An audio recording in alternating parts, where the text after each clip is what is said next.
Are you feeling overwhelmed by the chaos around you? Imagine finding a deep sense of peace no matter what's happening in your life.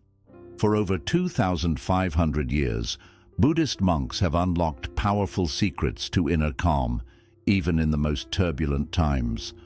In this video, we reveal their timeless wisdom, practical tools you can use right now to quiet your mind, reduce stress, and bring harmony into your life. Whether you're searching for clarity, balance, or a sense of purpose, these ancient teachings offer a path to true peace in a modern world. Ready to take the first step? The root of suffering, understanding the cause of inner turmoil. It's early morning in a remote monastery nestled in the mountains of Bhutan. The air is crisp, and a soft mist drifts through the ancient trees. Inside a simple wooden hall, a group of monks sits silently on the floor.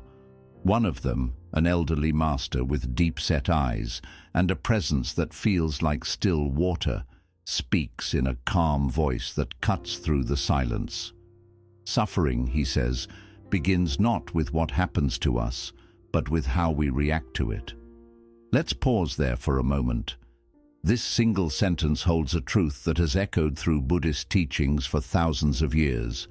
We often think our pain is caused by external events, stressful jobs, broken relationships, financial struggles, but Buddhism offers a radically different perspective. The true source of our suffering isn't out there, it's inside us. It's the stories we tell ourselves, the expectations we cling to, the fears we refuse to let go. If we want to find peace in a chaotic world, we need to go straight to the root. Imagine holding a glass of water. It's light at first, but if you hold it for minutes, hours, days, it becomes unbearable. That's what we do with our emotions and our thoughts. We grip them tightly, refusing to set them down. And over time, they weigh us down until we're exhausted. The Buddha called this dukkha, often translated as suffering or dissatisfaction. But it's more than that. It's the deep, restless feeling that something's missing, that life should be different, that we're not enough. This feeling drives much of what we do, whether we realize it or not. Now, here's where the first big shift happens. Buddhism teaches that dukkha has a cause, and if it has a cause, it also has a solution. That cause is attachment. We get attached to ideas, outcomes, people, and identities. We want things to be a certain way, and when they aren't, we suffer. We resist change, even though everything around us and inside us is always changing. Think about it. How much energy do we spend fighting reality? We want people to treat us a certain way. We want our plans to go perfectly. We want life to be predictable. And when things fall apart, we take it personally. We tighten our grip. We think, if I try harder, I can control this. But the harder we try to control life, the more out of control we feel. Here's a story that makes it clearer. There was once a monk who lived in a small village. Every day he swept the temple grounds before sunrise. One morning, a fierce storm rolled in overnight. He woke to find the entire courtyard covered in leaves and branches. Frustrated, he grabbed his broom and started sweeping. As soon as he cleared an area, more leaves fell. No matter how hard he worked, he couldn't keep the courtyard clean. An old master passed by and watched him for a while. Then he said, "You can keep sweeping endlessly, or you can learn to sit and watch the leaves fall."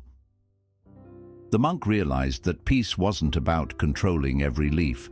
It was about accepting the nature of things and letting go of the need to fix everything. This is what Buddhism means by understanding the root of suffering. It's not that we stop caring. It's that we stop clinging. We stop demanding that life be different from how it is in this moment. Now, you might be thinking, easier said than done, and you're right. But here's the thing. Buddhism doesn't ask us to believe blindly. It invites us to test these ideas in our own lives. Try this. Next time something upsets you, pause for a second. Ask yourself, What am I clinging to right now? Maybe it's your pride. Maybe it's an expectation of how someone should behave. Maybe it's a story about how things should have gone. And then ask, what happens if I loosen my grip just a little? It's not about giving up or being passive. It's about making space. Space to breathe. Space to see things as they are, not as we wish they were. The Buddha's insight was that all suffering comes from craving and attachment. But he didn't stop there. He also taught that we can end suffering by seeing clearly, by understanding the impermanent nature of everything. Our feelings, our thoughts, even our identities. We can stop holding on so tightly, and when we stop holding on, we find a freedom that no chaos can shake. I want to leave you with one more image.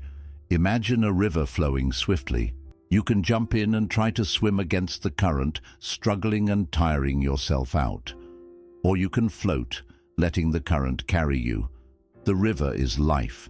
You can fight it, or you can trust its flow. Understanding the root of suffering isn't about becoming indifferent. It's about learning to float. In the next chapter, we'll explore how mindfulness helps us stay present, no matter how fast the current flows. Mindfulness in daily life. Mastering the present moment. Picture this. You're walking through a quiet forest early in the morning. The ground is soft beneath your feet. There's a faint scent of pine in the air. Birds are calling to one another high in the trees. You take a deep breath, and for a moment, everything feels still. Time slows down. You're not thinking about your to-do list. You're not worrying about the past or the future. You're just here. This feeling, being completely in the moment, is at the heart of mindfulness. But here's the thing. Mindfulness isn't something reserved for monks on a mountaintop or for moments of perfect peace. It's something you can practice anytime, anywhere, even in the middle of a noisy, messy, unpredictable life. And when you do, it changes everything. Let's start by clearing up a common misunderstanding. Mindfulness isn't about stopping your thoughts. You're not supposed to turn off your mind or force yourself into a state of blank emptiness. Thoughts will always come and go. That's what minds do. The goal of mindfulness is to become aware of what's happening without getting swept away. Imagine you're sitting beside a river. The water is flowing by, carrying leaves, twigs, and bits of debris. Your thoughts are like those objects in the water. You don't have to jump in and grab them. You just watch them pass. Sometimes you'll get distracted and find yourself splashing around in the middle of it all. That's normal. When you notice, you simply return to the riverbank and keep watching. Now, let's bring this down from the mountains and into real life.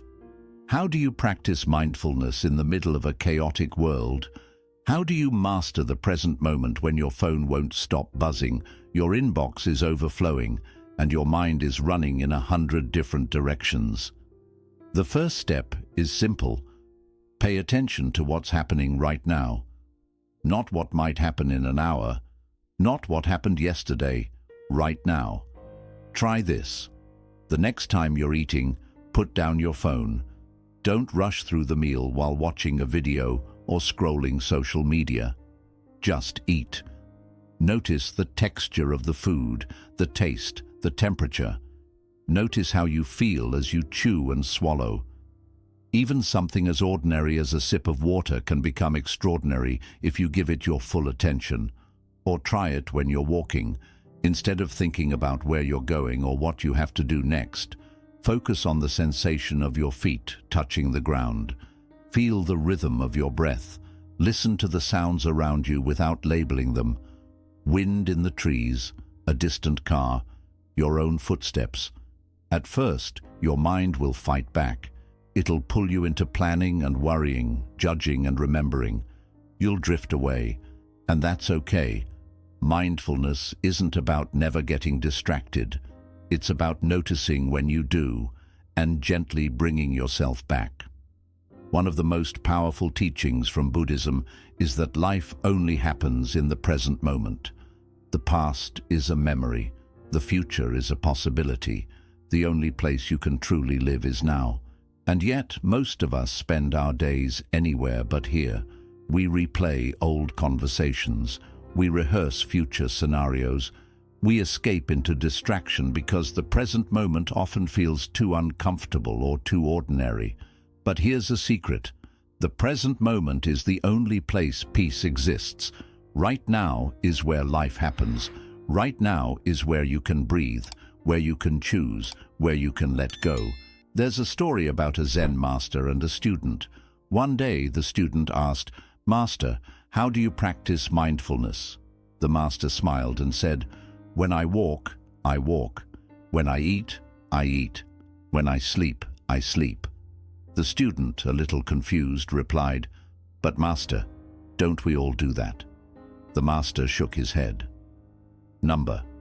When you walk, you think about eating. When you eat, you think about sleeping. And when you sleep, you dream about walking. Mindfulness is a practice of returning, again and again, returning to this step, this breath, this moment. It's not glamorous, it's not always easy, but it's where life becomes clear. Let's talk about stress for a minute. Most of our stress comes from living in the past or the future. We ruminate on things we can't change or worry about things that haven't happened yet. But in this moment, right here, you are breathing, you are alive, you are okay. If you can return to this truth often enough, you can find an anchor in the storm. A simple practice you can try is the 3-breath pause. Throughout your day, stop and take 3 slow breaths. Feel the air enter your nose, fill your lungs, and leave your body. This tiny moment of awareness creates space, and in that space, you can choose how to respond instead of reacting automatically. Over time, these small moments of mindfulness add up. You'll start to notice when your mind is racing. You'll catch yourself before you spiral into anxiety. You'll create pockets of stillness in the chaos. And the more you practice, the more natural it becomes. Some people say, "I'm too busy to practice mindfulness." But mindfulness doesn't require extra time. It requires attention. You can practice when you're brushing your teeth, when you're waiting in line, when you're stuck in traffic. The key is to bring your awareness to what's happening right now without judgment. And here's a deeper insight. When you become mindful of the present moment, you start to see things as they really are, not as you wish they were. You notice the tightness in your shoulders before it becomes pain. You recognize the frustration building up before it turns into anger. You hear the tone in your friend's voice that tells you something's wrong. You become more attuned to life, more awake, more alive. One of the gifts of mindfulness is gratitude. When you slow down and pay attention, you begin to appreciate the small things. The warmth of sunlight on your face, the sound of laughter, the feeling of water on your skin when you wash your hands. These moments are always there. We just need to notice them.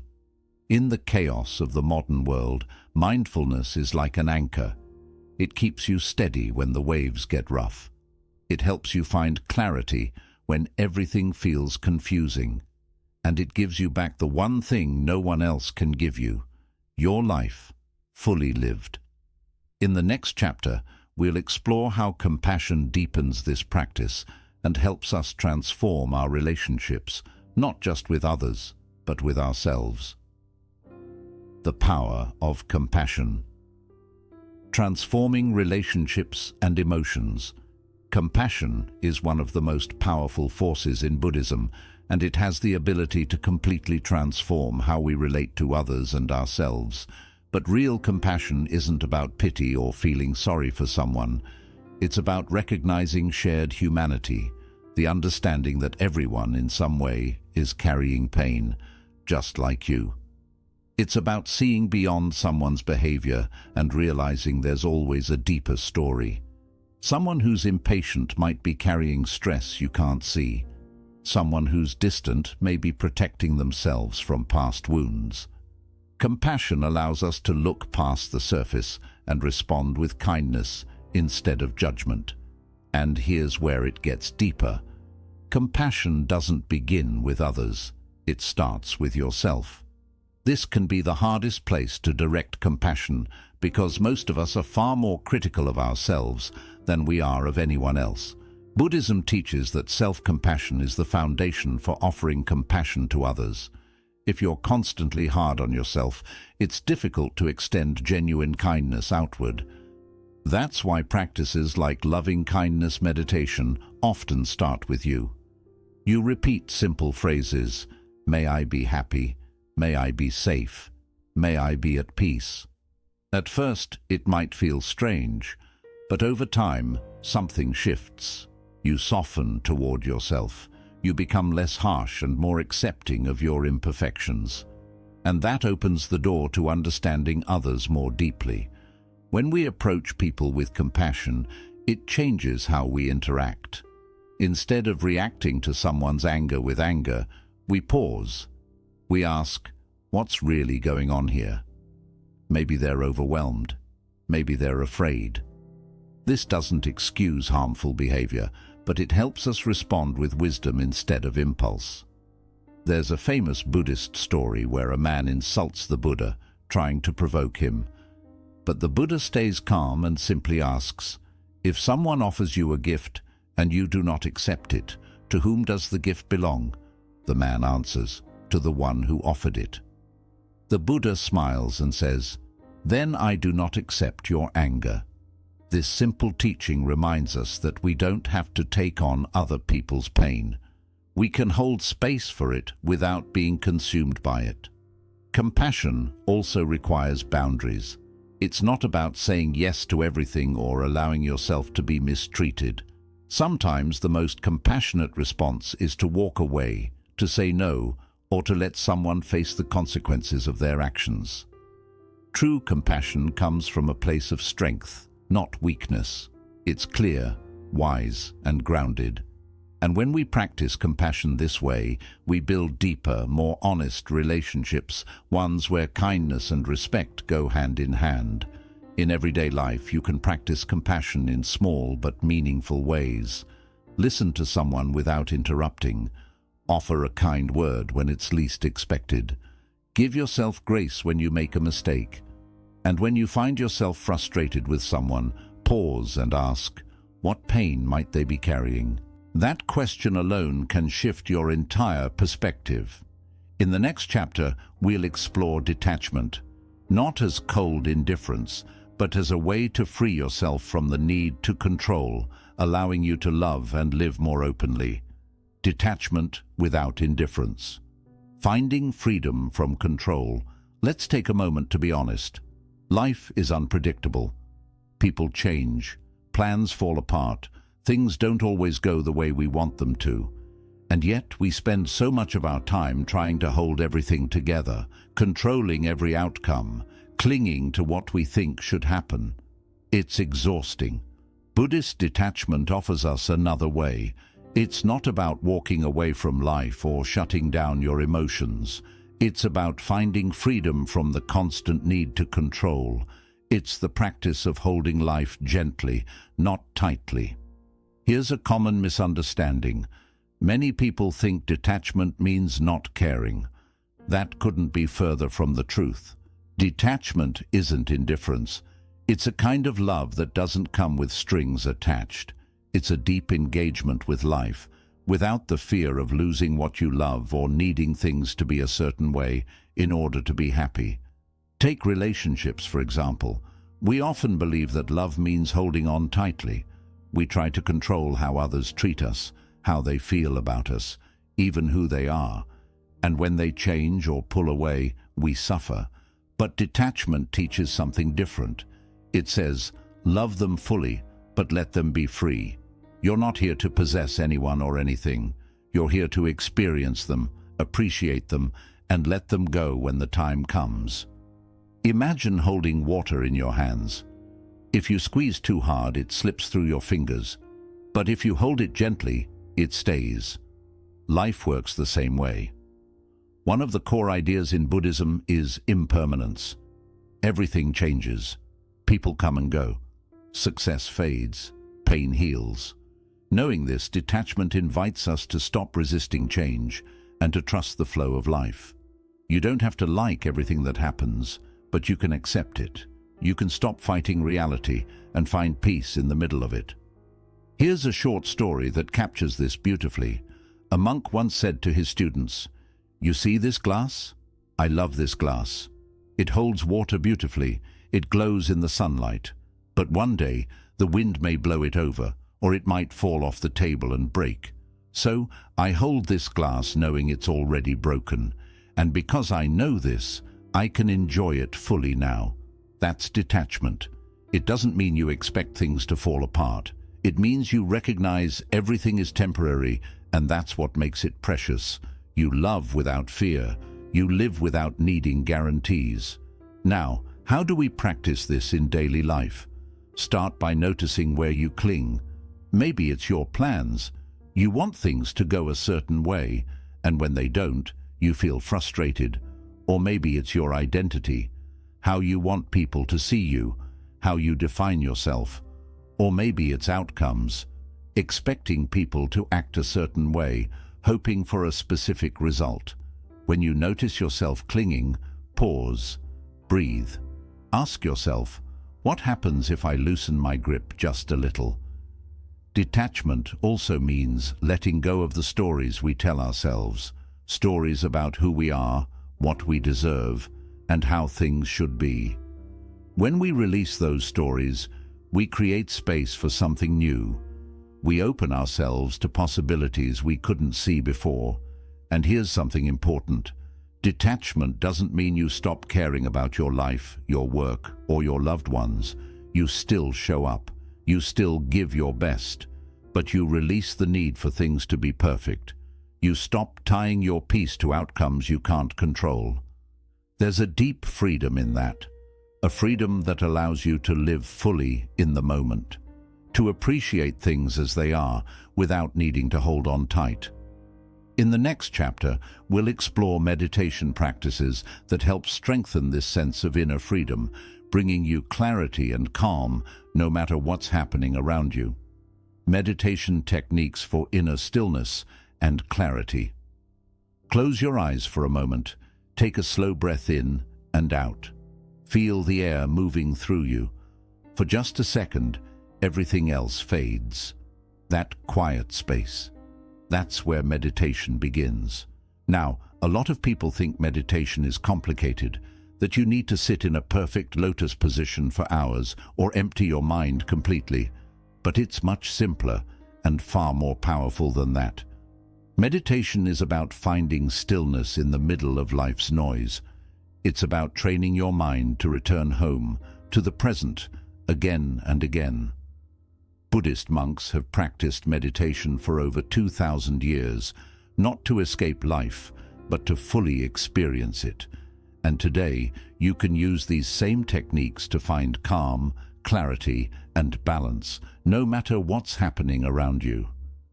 Let's start with breath awareness, the most basic and accessible form of meditation. Find a quiet space, sit comfortably, and bring your attention to your breath. You're not trying to breathe in a special way. Just notice the breath as it is, in and out. If your mind wanders, and it will, gently bring it back to the breath. Over time, this simple practice helps calm the mind and center your focus. Even 5 minutes can shift your whole day. Then there's body scan meditation. This practice brings awareness to different parts of your body, one by one. You start at your toes, noticing any sensations, tension, or relaxation. Slowly, you move up to your legs, hips, stomach, chest, arms, and so on. It teaches you to listen to your body, releasing stress you didn't even realize you were holding. For deeper emotional clarity, monks often use loving-kindness meditation metta. You begin by generating feelings of kindness and goodwill toward yourself. May I be happy. May I be safe. May I be at peace. Then you extend those wishes to others. Loved ones, strangers, even people you find difficult. This practice opens the heart, dissolving anger and fear, and strengthens empathy. Another powerful technique is walking meditation. Instead of sitting, you move slowly and mindfully, paying attention to each step. Feel your foot touch the ground. Notice your balance shifting. This practice reminds you that meditation isn't something you do apart from life. It's something you carry with you everywhere.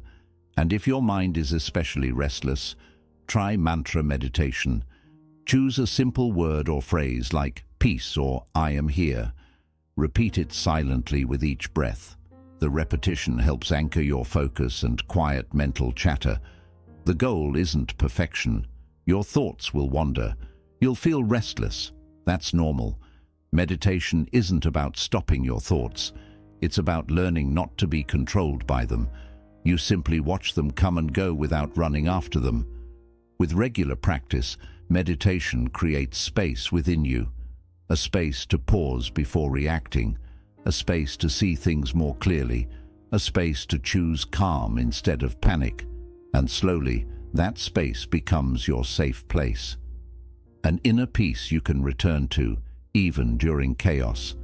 In the next chapter, we'll learn how to build a balanced life by following the middle way, and how this old path can help us face modern struggles. Building a balanced life, the middle way in today's world. Picture yourself walking a narrow road that goes far into the horizon. On one side, there's a sharp cliff of indulgence and too much pleasure, giving in to every want, always chasing fun, exhausting yourself trying to get more. On the other side, there's another cliff, self-denial, strict control, refusing yourself any joy or comfort. Both sides are risky. Both can make you fall, but in the middle is a steady road, the middle way. The Buddha shared this path after spending years living both extremes.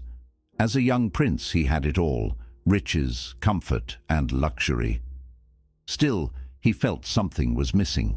Later, as an ascetic, he starved his body, turned away from all desire, and pushed himself close to death. But neither extreme brought him true peace. It was only when he chose balance, nourishing his body, calming his mind, and opening his heart, that he reached enlightenment. So, what does the middle way look like today in a world full of extremes?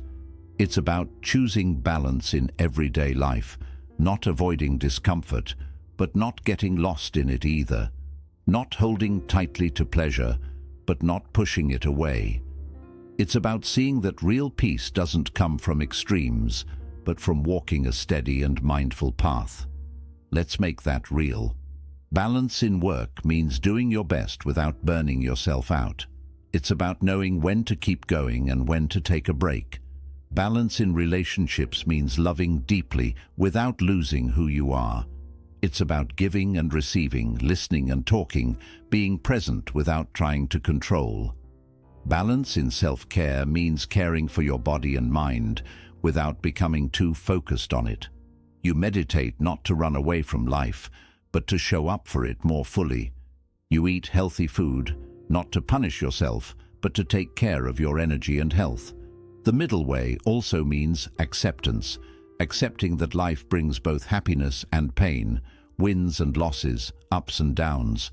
When you stop chasing only the good and stop avoiding the bad, you can make peace with what is. You become grounded, calm, and steady.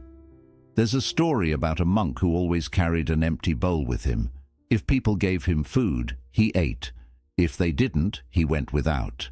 He didn't hold on to pleasure or resist hardship. He simply accepted what life brought, moment by moment, with peace. Living the middle way doesn't mean life will always be smooth, but it does mean you won't be dragged in every direction. You'll gain clarity in your choices, calm in uncertain times, and a deeper meaning in all you do. And here's the beautiful part. You don't have to live in a monastery or give up your life to follow this path. It's found in your daily actions, in how you speak, in how you listen, in how you show up for yourself and for others. Every moment is a chance to return to balance. As we reach the end of this journey together, remember, peace isn't far away. It's not hidden in a far-off temple or locked inside an old book. It's within you, waiting to be discovered. The Buddhist path isn't about adding more. It's about letting go of the noise until you find the quiet, steady rhythm of your breath, your life. If this video brought you peace or lit a spark within you, consider subscribing to the channel. We have more teachings, stories, and practices to share. Simple tools you can use to bring peace into your daily life, and I'd love to hear from you. Which part of this journey spoke to you most? Leave a comment below, and let's connect. Your words might inspire someone else on their own path. Thank you for being here. Until next time, keep walking the middle way.